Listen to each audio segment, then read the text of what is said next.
Bismillahirrahmanirrahim.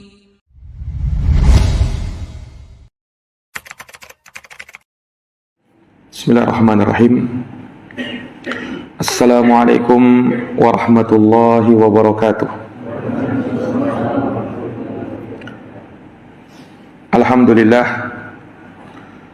Alhamdulillahi rabbil alamin. Wabihi nasta'inu ala umurid dunya waddin. Asyhadu an la ilaha illallah wahdahu la syarikalah, wa asyhadu anna Muhammadan abduhu wa rasuluh as-sadiqul amin, sallallahu alaihi wa ala alihi wa sahbihi wa man tabi'ahum bi ihsanin ila yaumiddin wa sallama tasliman katsira. Subhanaka la ilma lana illa ma 'allamtana innaka antal alimul hakim. Allahumma 'allimna ma yanfa'una wanfa'na bima 'allamtana wa zidna ilma ya rabbal alamin. Rabbi shrah li sadri wa yassir li amri wa halul 'uqdatan min lisani yafqahu qawli.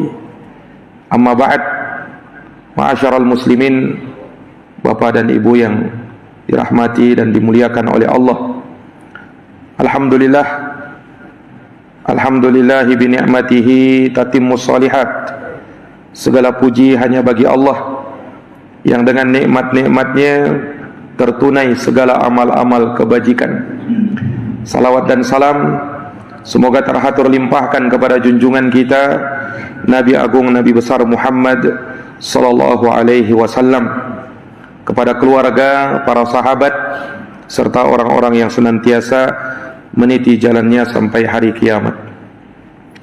Ma'asyaral muslimin wal muslimat, bapak dan ibu yang dirahmati oleh Allah, melanjutkan pembahasan dari tafsir surat Al-A'la. Telah kita selesaikan sampai pada ayat yang kelima dari surat yang agung ini. Maka pada malam hari ini kita akan baca ayat yang ke-6 dan insyaallah ayat yang ke-7 dari surat Al-A'la. Allah Subhanahu wa taala berfirman, "Sanuqri'uka fala tansa illa ma syaa Allah. Innahu ya'lamul jahra wa ma yakhfa."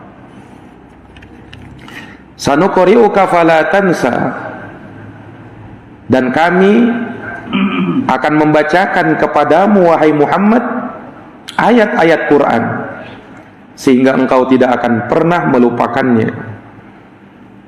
Illa masya Allah, kecuali kalau Allah berkehendak. Innahu ya'lamul jahra wa ma yakhfa, sesungguhnya Dia mengetahui yang terang dan yang tersembunyi. Ini ayat yang ke-6 dan ke-7 dari surat Al-A'la. Disebutkan oleh para ulama, diantaranya oleh Imam Al-Baghawi di dalam tafsirnya terkait dengan sabab nuzul ayat ini. Mengapa ayat ini diturunkan oleh Allah Subhanahu wa taala? Jadi kisahnya, Nabi kita Muhammad sallallahu alaihi wasallam, beliau dijuluki dengan julukan yang mulia. Bahkan itu sebelum beliau diangkat menjadi nabi dan rasul. Orang-orang musyrikin Arab Quraisy memanggil nabi dengan gelar Al-Amin, orang yang jujur lagi dapat dipercaya. Ini julukan nabi, bukan nabi yang buat, bukan nabi yang bikin-bikin. Nabi tidak pernah mengatakan atau memproklamirkan bahwa saya ini orang yang jujur dan terpercaya. Ayo ikuti saya karena saya jujur, terpercaya, amanah. Tidak pernah Nabi bilang begitu. Tapi itu julukan yang disematkan, yang diberikan oleh orang-orang Arab Quraisy. Nabi itu orangnya amin, sangat amanah, jujur lagi terpercaya. Dan itu sempurna pada diri Nabi sallallahu alaihi wasallam, baik dalam urusan dunia apalagi dalam urusan akhirat.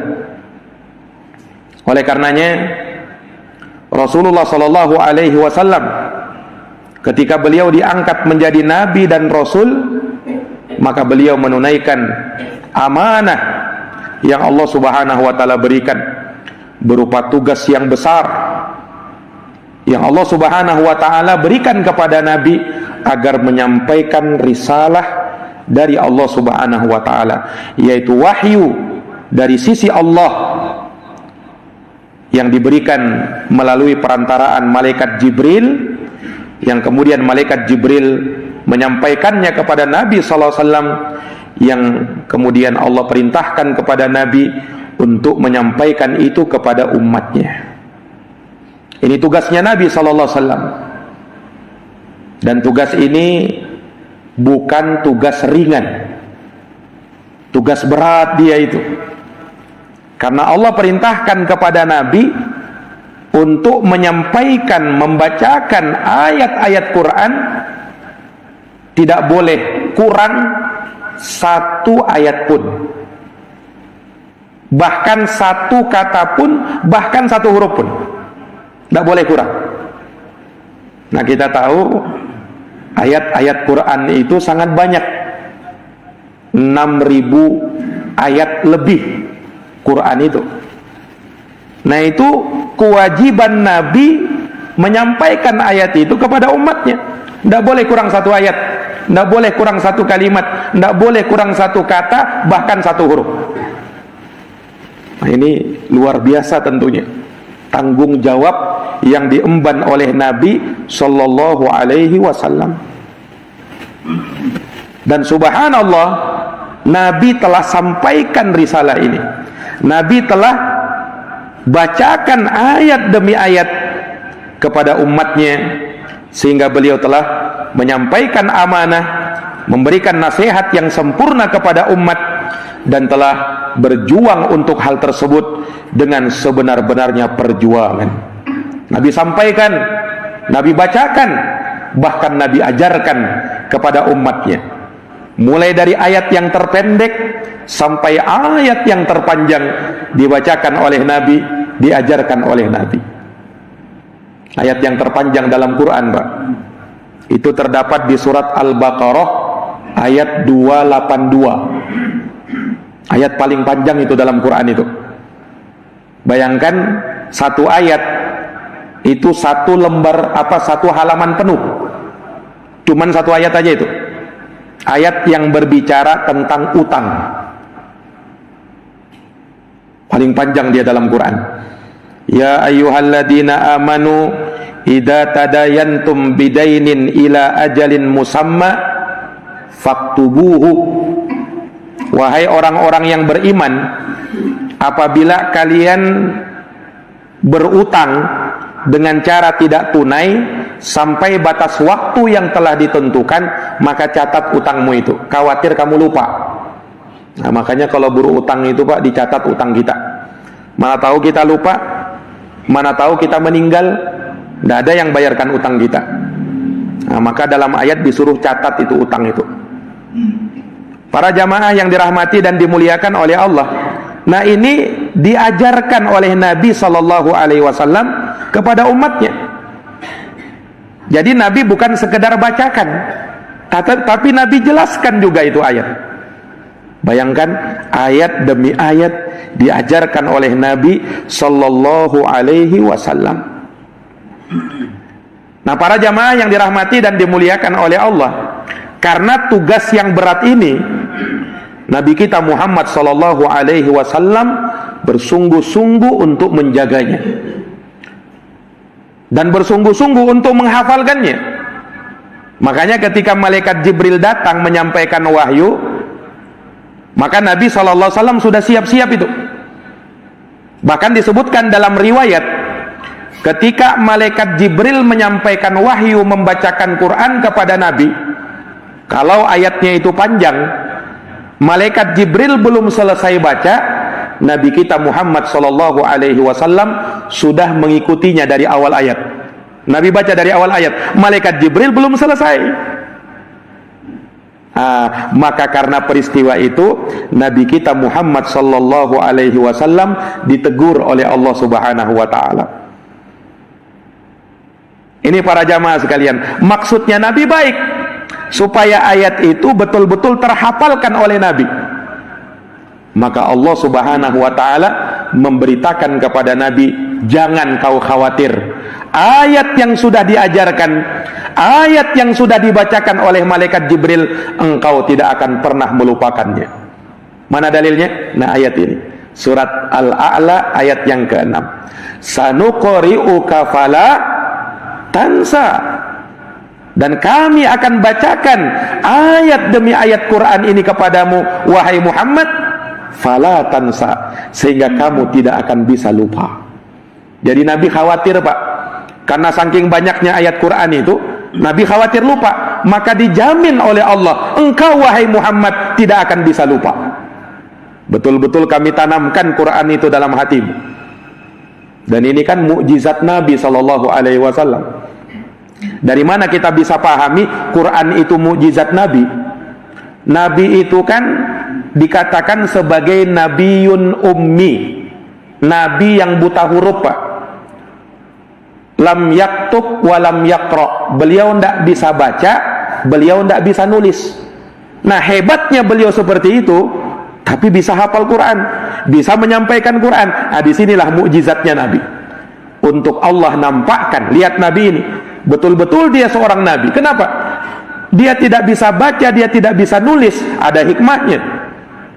Allah Subhanahu wa taala ingin menampakkan kebenaran Nabi kita Muhammad sallallahu alaihi wasallam. Karena orang yang bisa mengucapkan kalimat-kalimat yang luar biasa, biasanya orang yang pandai nulis, orang yang pandai baca. Nah, Nabi orang tidak bisa baca, orang tidak bisa nulis, tapi bisa menyebutkan ayat-ayat Quran yang luar biasa, yang sampai para penyair yang sangat fasih bahasanya itu melihat bahasa Quran itu betul-betul sempurna. Ini para jamaah yang dirahmati dan dimuliakan oleh Allah. Nah, maka ayat ini diturunkan oleh Allah Subhanahu wa taala sebagai bentuk penjaminan dari Allah untuk nabinya. Kau jangan khawatir wahai Muhammad. Kami bacakan kepada kamu Quran. Kami sampaikan kepadamu Quran, fala tansa, maka engkau tidak akan lupa. Jangan khawatir. Ini para jamaah yang dirahmati dan dimuliakan oleh Allah. Dan yang mirip dengan ayat ini, Allah Subhanahu wa taala juga sebutkan, misalnya dalam surat Toha ayat 114. Allah Subhanahu wa taala berfirman, "Fala wala ta'jal bil Qur'ani min qabl ayyuqadha 'alaika wahyu." Wahai Muhammad, jangan kau terburu-buru untuk membaca dan menghafalkan Quran itu sebelum wahyu itu selesai dibacakan kepadamu. Ini yang tadi kita sebutkan. Jadi ketika malaikat Jibril itu sebelum selesai baca Quran, Nabi sudah ikuti dari awal. Ditegur oleh Allah Subhanahu wa taala, jangan seperti itu. Biarkan malaikat Jibril dulu selesai dia baca Quran, nanti setelahnya kau hafal, nanti setelahnya kau baca. Dan tidak usah khawatir, engkau tidak akan lupa dengan ayat Quran itu. Di ayat yang lain Allah berfirman, "Wala tuharrik bihi lisanak lita'jala bih. Inna alaina jam'ahu wa qur'ana fa idza qara'nahu fattabi' qur'ana." Kata Allah Subhanahu wa taala, jangan kau terburu-buru menggerakkan lisanmu untuk apa? Untuk kau bisa cepat-cepat menghafalkan dan membacanya. Jangan. Kamilah yang akan memberikan dan mengumpulkannya kepadamu ayat-ayat Quran itu, dan kami yang akan membacakannya kepada kamu. Ini para jamaah yang dirahmati dan dimuliakan oleh Allah Subhanahu wa taala. Dan ini juga mengajarkan kepada kita adab sebenarnya. Adab itu ketika kita dibacakan kepada kita ayat Quran, maka dengar baik-baik, simak baik-baik. Jangan ketika ayat Quran dibaca kita asik ngobrol, kita asik berbincang dengan pembicaraan yang lain. Ayat Quran sedang dibacakan, simak dia, kemudian diam, tadabburi dia. Itu adab kita. Itulah yang Allah Subhanahu wa taala firmankan di dalam Quran, wa idza quri'al Qur'anu fastami'u lahu wa ansitu la'allakum turhamun. Allah Subhanahu wa taala firmankan dalam surat Al-A'raf ayat 204, apabila Quran itu dibacakan kepada kamu, fastami'ulah, simak baik-baik. Simak baik-baik kata Allah. Wa ansitu, diam, jangan bicara. La'allakum turhamun, semoga kalian mendapatkan rahmat dari Allah Subhanahu wa ta'ala. Nah, ini para jamaah yang dirahmati dan dimuliakan oleh Allah. Dari sini juga, dari ayat ini pula menjadi dalil bahwa syariatul Islam, syariat Islam ini telah disampaikan seluruhnya oleh Nabi kita Muhammad sallallahu alaihi wasallam, sehingga tidak ada satupun syariat yang terlewatkan. Nabi sudah sampaikan, Nabi sudah ajarkan, sehingga tidak ada yang boleh menyangka bahwasanya masih ada syariat yang belum tersampaikan dan belum diajarkan oleh Nabi. Oh, syariat sudah sempurna, Nabi sudah sampaikan, Nabi sudah ajarkan. Kalau ada orang yang menyangka bahwa syariat ini belum sempurna, ada yang belum diajarkan oleh Nabi, maka secara tidak langsung dia menuduh Rasulullah telah berkhianat di dalam menyampaikan amanah dari Allah Subhanahu wa ta'ala. Allah sudah sampaikan, Rasulullah sudah sampaikan, dan Allah turunkan satu ayat sebagai bentuk kesempurnaan terhadap agama yang mulia ini. Dalam surat Al-Maidah Allah berfirman, Al-yawma akmaltu lakum dinakum wa atmamtu alaikum ni'mati wa raditu lakumul Islam madina. Pada hari ini kata Allah, akmaltu lakum dinakum, aku sempurnakan untuk kalian agama kalian. Wa atmamtu alaikum ni'mati, kemudian aku sempurnakan, aku cukupkan nikmatku kepada kalian. Wa raditu lakumul Islam madina, dan telah kuridhoi Islam sebagai agama bagi kalian. Ini ayat luar biasa, ayat yang sangat agung, yang menyatakan kesempurnaan agama Islam. Makanya kata ulama, setelah turun ayat ini, tidak ada lagi ayat-ayat yang turun setelahnya yang menjelaskan tentang ahkam halal dan haram. Kenapa? Islam sudah sempurna. Islam sudah sempurna. Imam Malik bin Anas, gurunya Imam Syafi'i, pernah berkata, man ibtada'a fil islami bid'atan yaraha hasanah faqad za'ama anna Muhammadan sallallahu alaihi wasallam khana risalah. Barang siapa yang membuat perkara baru di dalam Islam yang tak pernah diajarkan oleh Nabi, yang tidak pernah dituntunkan oleh Nabi, maka sungguh dia telah menyangka bahwasanya Rasulullah sallallahu alaihi wasallam telah berkhianat di dalam menyampaikan risalah. Itu ucapannya Imam Malik. Kenapa? Li'anna Allah ta'ala yaqul, karena Allah telah berfirman, al-yawma akmaltu lakum dinakum, hari ini telah kusempurnakan bagimu agamamu. Fama lam yakun yawma idin dina fala yakunul yawma dina, maka apa saja yang bukan merupakan agama pada hari itu hari turunnya ayat itu, maka pada hari ini pun bukan bagian dari agama. Islam telah sempurna, Islam telah lengkap, maka jangan kau tambah-tambah lagi, sebagaimana Islam tidak boleh kau kurang-kurangi. Para jamaah yang dirahmati dan dimuliakan oleh Allah Subhanahu wa ta'ala, maka sungguh sangat lancang Ketika seseorang mengklaim ada ilmu yang belum diajarkan sama Nabi katanya.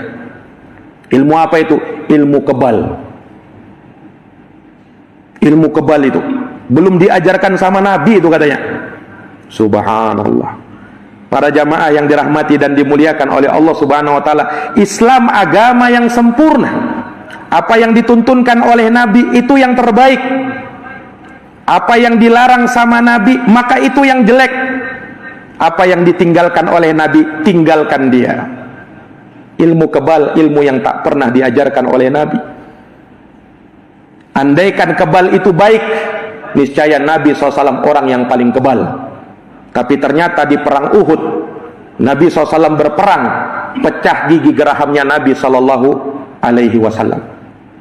Nabi pakai baju besi, berjuang, berjihad di jalan Allah Subhanahu wa taala. Luka-luka juga Nabi SAW. Andaikan Nabi kebal, tidak perlu Nabi pakai apa? Pakai baju besi, Pak, kalau berperang itu. Ini para jamaah menunjukkan bahwa ilmu itu tak pernah diajarkan oleh Nabi SAW. Atau ilmu bisa melihat jin. Ini ilmu-ilmu perdukunan ini. Ilmu bisa melihat jin katanya. Subhanallah. Allah Subhanahu wa taala sendiri mengatakan dalam Quran, "Innahu yarakum huwa wa qabiluhu min haitsu la tarawnahum." Sesungguhnya dia, iblis, dengan bala tentaranya para syayatin, bisa melihat kalian dari arah yang kalian wahai manusia tak bisa melihat mereka. Menunjukkan manusia tak bisa melihat jin. Kalau ada yang mengklaim bisa melihat jin, perlu diruqyah dia. Perlu diruqyah dia. Karena manusia itu kata Allah tidak mampu melihat jin. Ini para jamaah yang dirahmati dan dimuliakan oleh Allah. Nah, ini terkadang banyak ilmu-ilmu yang disandarkan kepada Islam, padahal Islam tidak pernah mengajarkan ilmu-ilmu semacam itu. Walaupun yang dia baca syahadat, walaupun yang dia baca salawat, tapi kalau itu ilmu tak pernah diajarkan oleh Nabi SAW, maka itu tertolak. Sama dengan praktek-praktek perdukunan, Pak. Ilmu bisa memindahkan penyakit. Dia berpenyakit, dipindahkannya ke hewan, dipindahkannya ke suatu benda. Nah, ini ilmu-ilmu perdukunan yang seperti ini tak pernah diajarkan Nabi yang seperti itu. Tapi subhanallah, pada hari ini sebagian orang menyangka bahwa ilmu perdukunan itu ilmu berasal dari Allah Subhanahu wa taala. Subhanallah. Nabi sendiri SAW melarang umat Islam untuk datang ke dukun. Man ataka hinan au arrafa fasa'alahu an syai'in lam tuqbal lahu salatun arba'ina yauman wa fi riwayatin arba'ina lailah. Siapa yang datang ke dukun, kata Nabi, orang-orang yang mengklaim tahu perkara gaib, orang-orang yang mengaku tahu di mana tempat-tempat barang hilang, orang-orang yang mengaku tahu ilmu gaib, saya bisa ini, saya bisa itu, saya punya kesaktian begini dan begitu. Siapa yang datang kepada orang semacam ini, kata Nabi, bertanya kepada dia, sholatnya tak diterima 40 hari 40 malam. Itu sabda Nabi, Pak. Nah, ini para hadirin yang dirahmati dan dimuliakan oleh Allah. Kenapa? Nabi tak pernah mengajarkan yang seperti itu. Itu dari syaitan, bukan dari Allah Subhanahu wa ta'ala. Agama ini sudah sempurna, diajarkan oleh Nabi, disampaikan oleh Nabi, sehingga tidak ada sesuatu apapun yang bisa mendekatkan kepada surga kecuali Nabi akan tuntunkan ini caranya. Dan tidak ada sesuatu apapun yang bisa menyerumuskan ke dalam neraka kecuali Nabi sudah peringatkan, ini jalan menuju neraka, jangan kau dekati. Ini para jamaah sekalian, Rasulullah pernah bersabda, innahu lam yakun nabiyyun qabli illa kana haqqan alaihi ayadulla ummatahu ala khairi ma ya'lamuhu lahum wa yundiruhum an syarri ma ya'lamuhu lahum. Tidak ada satupun perkara, kata Nabi, atau tidak ada seorang pun Nabi sebelum saya, melainkan wajib atas Nabi tersebut untuk menyampaikan kepada umatnya, menunjuki kepada umatnya segala kebaikan yang dia ketahui untuk mereka.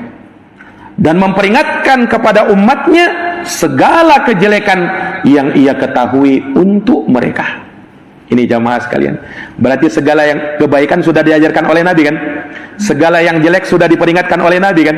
Iya, Nabi sudah ajarkan, Nabi sudah peringatkan, karena agama ini agama yang sempurna, semuanya diajarkan. Makanya inilah yang membuat orang-orang musyrikin, Pak, cemburu, iri dengki kepada umat Islam. Kenapa? Islam sudah sempurna. Nah, Islam ini semuanya diatur, Pak. Dari tata cara buang hajat ada aturannya, sampai urusan pengadilan ada adab dan tata caranya. Saking sempurnanya Islam itu. Mengatur bukan hanya terkait dengan hablum minallah saja, hubungan antara manusia dengan Allah saja, tapi hablum minan nas juga diajarkan di dalam Islam. Bagaimana interaksi kita sehari-hari kepada orang lain. Makanya dalam Islam itu, dalam fikih Islam itu ada namanya ahkamul buyu, hukum-hukum seputar jual beli. Nah, diajarkan juga itu. Ada masalah riba, diingatkan juga itu. Nah, itu tidak pernah diajarkan di agama-agama yang lain. Menunjukkan betapa sempurnanya agama kita. Oleh karenanya sahabat yang mulia yang bernama Abu Dar radhiyallahu taala an, beliau pernah berkata, Abu Dar pernah berkata, laqad tuwfiyan nabiyyu sallallahu alaihi wasallam, sungguh nabi kita telah wafat, Rasulullah telah meninggal dunia, wa ma ta'irun yuqallibu janahaihi fis sama illa dzakara lana minhu ilma. Namun tidaklah ada seekor burung yang dia mengepakkan sayapnya di atas langit, melainkan Nabi sebutkan ilmu tentang hal tersebut. Ini beliau ingin isyaratkan, Nabi itu jangankan perkara yang besar, perkara yang ringan, perkara yang remeh-temeh, itu diajarkan sama Nabi loh. Kalian harus ingat itu. Ada tuntunannya, ada syariatnya. Sehingga tidak usah ragu dengan agama kita. Menjelaskan segala sesuatu yang dibutuhkan oleh manusia. Ini para jamaah yang dirahmati dan dimuliakan oleh Allah Subhanahu wa taala. Maka seperti itu tidak boleh kita menambah-nambahi agama ini, sebagaimana tidak boleh dikurang-kurangi. Kalau sesuatu itu sudah sempurna, Pak, ditambah semakin bagus atau semakin jelek dia.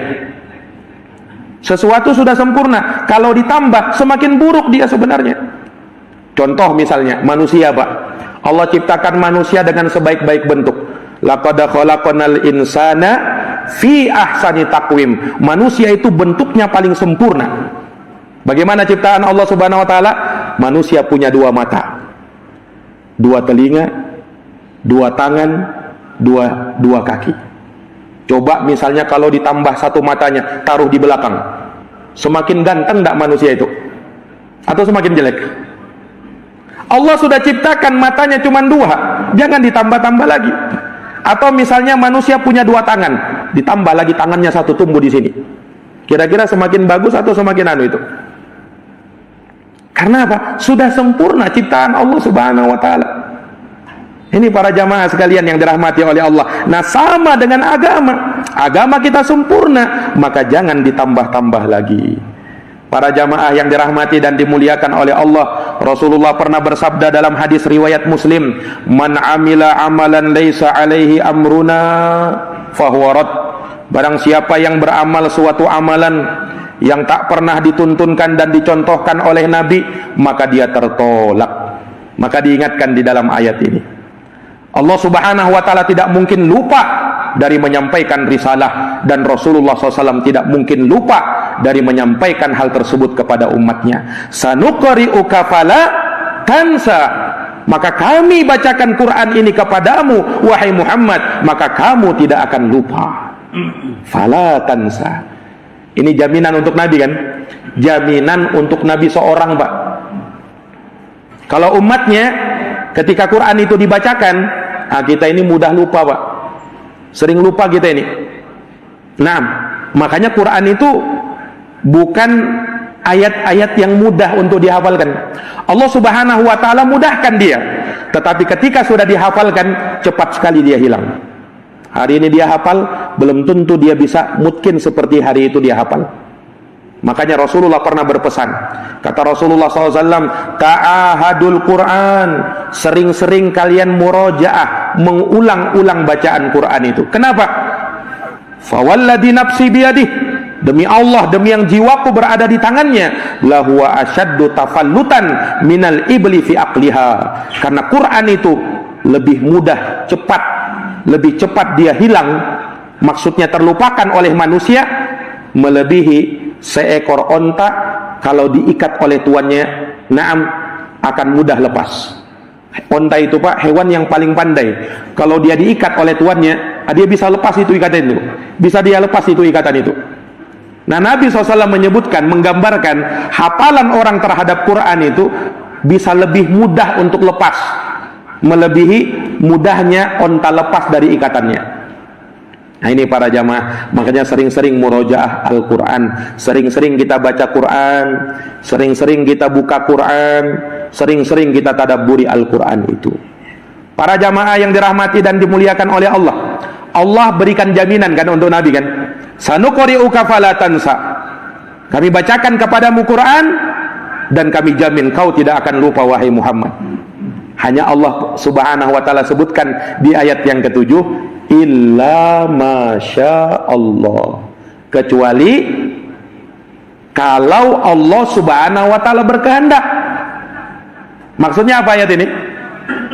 Kami akan jaga Quran itu kepadamu, kau tidak akan lupa, kecuali kalau Allah berkehendak. Maksudnya apa? Maksudnya kata para ulama, bahwa Nabi SAW tidak akan lupa bacaan Quran itu. Selalu beliau ingat, kecuali pada ayat-ayat yang sudah dihapus hukumnya. Nah, makanya dalam ilmu Quran itu Pak, ada istilahnya nasikh wal mansukh. Ada istilahnya ayat-ayat yang terhapus dan ada ayat yang menghapusnya. Nah, itu dalam ulumul Quran itu, ilmu-ilmu tentang Quran. Ada ayat nasikh dan mansukh namanya itu. Ketika diturunkan oleh Allah Subhanahu wa ta'ala satu ayat, kemudian ayat itu dinasikh, dihapus hukumnya, mansukh sudah dia, tapi ada ayat yang menghapusnya. Yang seperti itu yang Allah kehendaki untuk nabinya. Itu satu kata para ulama. Yang kedua, Nabi SAW ketika membaca Al-Quran dan menghafalkan Quran itu, Allah jamin engkau wahai Muhammad tidak akan terlupa. Illa masya Allah, kecuali kalau Allah berkehendak. Maksudnya pada beberapa ayat-ayat yang ringkas, yang sedikit, yang terkadang Nabi lupa di situ. Apa hikmahnya? Apakah ini menunjukkan kekurangannya Rasulullah SAW? Oh tidak. Tapi untuk menunjukkan sifat basyariah yang ada pada Nabi SAW. Nabi itu Rasul kan Pak? Nabi itu Nabi yang mulia kan? Afdalul makhlukat, makhluk yang paling utama di dunia ini secara mutlak. Tetapi beliau juga manusia. Beliau juga manusia. Dan manusia dalam bahasa Arab namanya insan. Insan itu diambil dari kata nisyan. Summiyal insanu insanan linisyanihi. Manusia itu dinamakan manusia karena sifat pelupanya. Karena Nabi SAW manusia, maka beliau juga kadang dihinggapi dengan lupa. Ini para jamaah yang dirahmati dan dimuliakan oleh Allah. Dan itu disebutkan dalam beberapa riwayat, dalam banyak hadis. Rasulullah SAW pernah suatu hari dalam sholat subuh, ketika Nabi baca ayat Quran, terlupakan satu ayat. Selesai Nabi SAW sholat, maka Nabi tanya, afil qaumi Ubay bin Ka'ab, apakah di sini ada Ubay bin Ka'ab? Nabi cari Ubay bin Ka'ab. Kenapa Ubay bin Ka'ab? Karena Ubay bin Ka'ab ini sahabat yang menghafal Quran ketika itu. Nabi cari, mana Ubay bin Ka'ab? Maka Ubay langsung berkata, ya Rasulullah, nusikhat ayatun kada wa kada au nusitaha. Ya Rasulullah, apakah ayat ini sudah dimansukh ya Rasul? Atau engkau lupa ya Rasul? Rasul bersabda, nusituha, bahkan aku lupa wahai Ubay. Ini Nabi SAW sendiri yang bilang Pak, bahkan aku lupa wahai Ubay. Ubay bin Ka'ab. Maka diingatkan oleh Ubay bin Ka'ab ayat yang Nabi SAW lupa itu. Subhanallah. Disebutkan dalam satu riwayat, Nabi SAW bersabda, ketika terjadi sesuatu di dalam sholatnya yang beliau lupa, maka Nabi bersabda, innama ana basyarun, sesungguhnya saya, kata Nabi, saya adalah manusia. Ansa kama tansaun, saya bisa lupa sebagaimana kalian lupa. Fa idza nasitu fadzakkiruni, kalau saya lupa ingatkan saya, kata Nabi. Hadis sahih riwayat Imam Al-Bukhari. Dan disebutkan dalam satu riwayat, ketika Nabi SAW lupa, maka beliau sujud sahwi. Nah, disinilah hikmah lupanya Nabi. Jadi Nabi itu lupa, tidak sembarang lupa, Pak. Nabi lupa, ada hikmahnya. Hikmahnya apa? Ada syariat sujud, ada syariat sujud sahwi. Andaikan Nabi tak pernah lupa, nah sementara umatnya bisa lupa, kira-kira kalau habis kita lupa ngapain kita? Nah, karena ada tuntunannya pada saat orang lupa. Oh, di saat lupa lakukan sujud sahwi. Bagaimana tata cara sujud sahwi? Selesai sholat, baik sebelum salam atau setelah salam, dia takbir Allahu Akbar, turun sujud. Kemudian takbir lagi Allahu Akbar, bangkit untuk duduk. Takbir lagi Allahu Akbar, sujud yang kedua. Takbir lagi Allahu Akbar, duduk. Kemudian salam, Assalamualaikum warahmatullah, Assalamualaikum warahmatullah, sujud sahwi. Adanya syariat sujud sahwi, kenapa? Karena Nabi pernah lupa. Nah, ini para jamaah yang dirahmati dan dimuliakan oleh Allah. Jadi lupanya Nabi bukan menunjukkan syariat ini tidak sempurna, justru menunjukkan syariatnya Nabi itu sempurna. Karena disitulah ada apa? Ada hikmah di situ. Seandainya Nabi tak pernah lupa, Pak. Sementara kita tahu, kita sadar umatnya pasti lupa.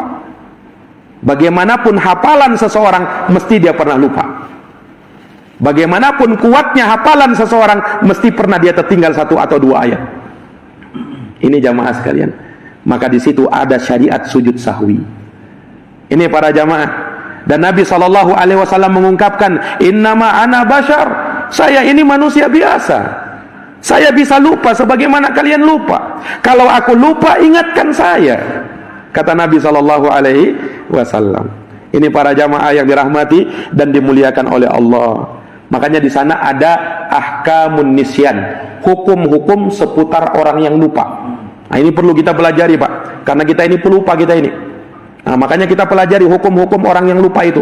Ulama sepakat ulama, tidak ada perbedaan pendapat bahwa orang yang lupa, sehingga dengan lupanya dia meninggalkan kewajiban atau melakukan sesuatu yang dilarang, maka dia tidak berdosa.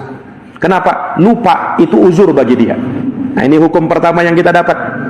Karena Allah Subhanahu wa taala berfirman, Rabbana la tu'akhidna in nasina au akhtana, dalam surat Al-Baqarah. Wahai Tuhan kami, jangan kau hukum kami kalau kami lupa atau kami salah tidak sengaja. Nah, dalam satu riwayat disebutkan Allah kabulkan doa ini, Allah ijabahi, bahwa Allah tidak akan menghukum karena lupa atau karena tidak sengaja. Dan dikuatkan lagi oleh Nabi, innallaha tajawaza li an ummati al-khata' wan nisyan wa mastukrihu alaih. Allah memaafkan dosa umatku, kesalahan umatku, kalau dia lakukan, pertama tidak sengaja, kedua karena lupa, ketiga kalau dipaksa. Nah, tidak ada dosa itu. Nah, ini para jamaah yang dirahmati dan dimuliakan oleh Allah. Makanya kalau ada orang yang tertidur atau lupa sholat, harusnya dia sholat zuhur tadi, lupa, pas sholat isya baru ingat, belum sholat zuhur saya rupanya tadi. Maka bagaimana tuntunan Nabi? Ada hadisnya. Kata Rasul sallallahu alaihi wasallam, "Man nama an sholatin aw nasiya anha fa waqtuha hina dzakaraha." Barang siapa yang tertidur dari sholat atau dia lupa, maka waktu dia sholat adalah ketika dia ingat. Ketika dia ingat, langsung dia sholat. Jangan sudah terlanjur lah, berarti tidak usah sholat lagi. Enggak, langsung dikodo, Pak. Langsung dikodo itu sholat itu. Nah, walaupun malam, Ustaz, walaupun malam, kapan dikerjakannya? Pada saat ingat. Sholatnya apa? Sholat zuhur yang lupa tadi, 4 rakaat, disirkan. Ini kata para ulama. Demikian pula orang yang puasa, siapa yang dia puasa lupa, akhirnya dia makan sampai 2 piring. Nah, maka ketika dia makan karena lupa ini puasa padahal, maka teruskan puasamu. Rasulullah pernah bersabda, "Man nasiya fa akala wa syariba falyutimma saumahu fa inna ma at'amahu Allahu wa saqah." Barang siapa yang dia lupa padahal dia puasa, lalu dia makan dan minum, sempurnakan puasanya karena dia telah diberi makan dan minum oleh Allah. Asalkan memang lupa, dan ketika dia sudah ingat langsung dia buang. Jangan pada saat dia ingat, oh sudah terlanjur lah. Nah, yang di mulut langsung dibuang. Nah, ini para jamaah sekalian yang dirahmati oleh Allah. Makanya ada cerita, Pak, di zaman sahabat Abu Hurairah radhiyallahu anhu. Ada salah seorang datang kepada Abu Hurairah mengadukan sesuatu. "Wahai Abu Hurairah, saya sebenarnya puasa tadi, tapi saya datang ke rumah temanku, saya bertamu. Kemudian temanku itu menghidangkan makanan minuman, aku lupa wahai Abu Hurairah, akhirnya aku makan. Bagaimana hukum puasaku?" Kata Abu Hurairah, "Kau lupa, tidak masalah, teruskan puasamu." Orang ini berkata lagi, "Tapi wahai Abu Hurairah, setelah itu aku datang bertamu lagi ke tempat temanku, dan aku lupa lagi wahai Abu Hurairah, aku makan lagi. Bagaimana?" Kata Abu Hurairah, "Teruskan puasamu. Kau orang yang lupa, puasamu tetap sah." Orang ini berkata lagi, "Tapi wahai Abu Hurairah, untuk yang ketiga kalinya, aku bertamu lagi ke tempat temanku, kemudian dia hidangkan makanan, aku makan lagi wahai Abu Hurairah." Subhanallah. Orang ini berkata seperti itu. Kata Abu Hurairah, "Engkau orang yang tak pernah puasa." Kata Abu Hurairah, "Bisa-bisanya sampai 3 kali itu lupa, itu bagaimana caranya?" Ini orang memang betul-betul jarang berpuasa. Pada saat pertama kali dia puasa seperti itu, dia menunjukkan dia memang jarang berpuasa. Tapi kalau orang yang berpuasa mungkin 1 kali ya wajar lah, lupa ya kan, lupa wajar itu. Tapi kalau 2 kali 3 kali anda wajar itu. Nah, ini para jamaah yang dirahmati dan dimuliakan oleh Allah. Jadi kita dapat hukum orang yang lupa, oh begini tuntunannya ternyata. Apalagi Ustaz, ada lagi orang yang lupa baca bismillah ketika makan. Rasul pernah bersabda, Pak, dalam hadis, "Idza kala ahadukum falyadhkur ismallahi ta'ala." Apabila salah seorang dari kalian makan, maka bacalah bismillah. Fa in nasiya ayyadhkur ismallah falyaqul bismillahi fi awwalihi wa akhirih. Kalau dia lupa baca bismillah di awal, maka bacalah bismillah fi awwalihi wa akhirih. Nah, itu ucapan bacaan doa makan ketika lupa baca bismillah di awal.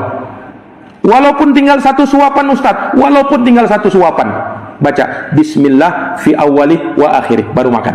Dalam satu riwayat pernah disebutkan yang seperti itu. Ada orang lupa baca bismillah, pas tinggal 1 suapan baru dia baca bismillah fi awwalihi wa akhirih. Setan sudah ikut makan sama dia. Ketika dia baca bismillah fi awwalihi wa akhirih, setan termuntah-muntah dibuatnya. Kenapa? Ketika setan makan kemudian di situ ada bismillah, maka setan tidak mau ikut makan lagi.